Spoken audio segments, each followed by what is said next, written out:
அண்ணன் கேப்டன் அவர்கள் நம்மை விட்டு பிரிந்து ஓராண்டு நிறைவு.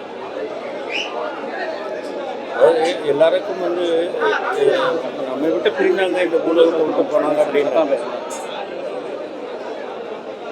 இந்த பூலோகத்தை விட்டு சென்றவர்களுக்கு சிவலோக பதவி அடைந்து விட்டார் அப்படின்னு சொல்லுவாங்க. அண்ணன் வாழும் பொழுதும் பெரிய பக்திமானாக வாழ்ந்தார். எல்லோருக்கும் உணவளித்தார், உபசரித்தார், உள்ளன்போடு நேசித்தார். அப்பொழுது அவர் அளிக்கத் தொடங்கிய அந்த உணவளிக்கின்ற ஒரு விஷயம் இன்னமும் நடந்து கொண்டிருக்கின்றது. நிச்சயமாக அண்ணன் அவர்கள் ஆசீர்வாதம் எல்லோருக்கும் இருக்கும். அண்ணன் அவர்கள் புகழ் மங்கவே மங்காது.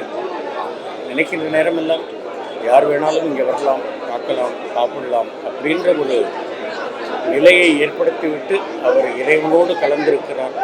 என்றென்றும் அவர் நம் உள்ளங்களில் வாழ்வார். அவருடைய ஆசீர்வாதம் நம் எல்லோருக்கும் கிடைக்கும்.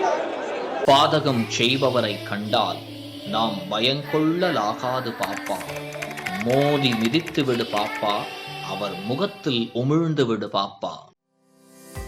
அண்மை செய்திகளை உடனுக்குடன் தெரிந்து கொள்ள இணைந்திருங்கள் இயம்நாடு தொலைக்காட்சியுடன்.